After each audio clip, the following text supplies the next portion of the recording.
Thanks very much. I was going to say that I'm very happy to be here, and of course I am, but I'm also absolutely raging, because it is outrageous that 13 years after WikiLeaks undertook the most important anti-war journalism in history, we have to be here to call for the freedom of Julian Assange.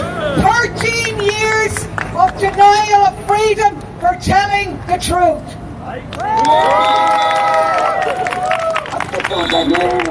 Après tant d'années.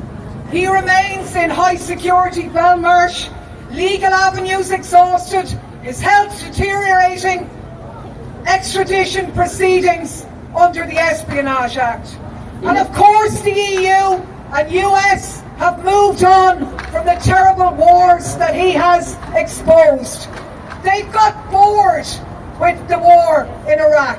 They got bored with Afghanistan, bored with Syria, with Yemen, with Libya. But of course it's not boring for the people who've been left there.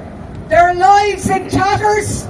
It will take more than a century to repair. And now they're focused on the new war in Ukraine. Russia fighting the US, EU militarism, preparing for the next war with China. And this is the backdrop that we must understand the persecution of Julian Assange. Because WikiLeaks didn't just expose the horror of war crimes. They exposed the truth about every war.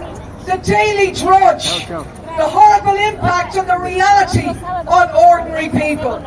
It's thanks to WikiLeaks that we can read NATO's propaganda handbook on the war in Afghanistan, the master narrative, where they talk about, we need to get together now and talk about significant successes. We need to talk about unity of purpose. We need to say this is a mission for the people. It's about democracy, rule of law, and we'll be here for as long as it takes. Ce crime, parce que nous devons considérer que c'est une guerre pour la démocratie et que nous devons la mener. Sound familiar? Of course it does, because it's the very same lies that you're hearing now about Ukraine. Everyone knows the lies have been exposed in terms of Afghanistan. Nobody calls that a success anymore, so we just don't talk about it. We turned the back on the people there that we were supposed to care about, we robbed their money and we starved them with sanctions. And we have to remember the words of Julian Assange, and I don't expect them to be translated, but what he said is, the goal is not to completely subjugate Afghanistan.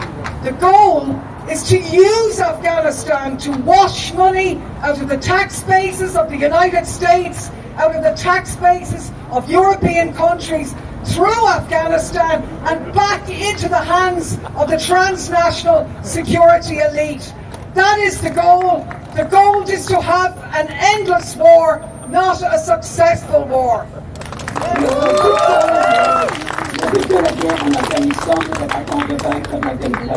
So that's the truth that they don't want to allow to stand. Lies don't just start wars, they allow them to continue to keep going so the money keeps flowing. And so we have it again in Ukraine. All this talk about a spring offensive, great successes, stand with the people, while innocent youth working class men go to the meat grinder.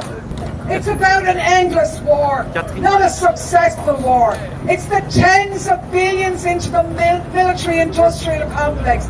It's the hundreds of billions going into the energy sector, robbed from the pockets of working-class people across Europe.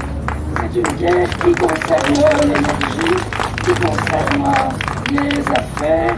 It's an endless war, not a successful war, same as it ever was. And that is why Julian Assange is in Belmarsh. That is why he has faced the persecution of not one, not two, but 3 US presidents, both Democrat and Republican, because he used the truth to stop war. He took the press, which normally sucks up to the establishment and peddles lies, and he turned it inside out. He made journalism a tool of the 99%. He stood up against the 1% and the profiteers, and he became an example for millions. And that is why he is in the position he is in. You can crush a man in a second, but it takes decades to crush an idea or crush a movement. That is what they are trying to do, and that is why we are here, because we will never allow that to happen. They may invoke massive cruelty on this one man, but we are the voices of the millions globally. We will stand by Assange. We will never give up until he gets his freedom and we get a peaceful and a better world.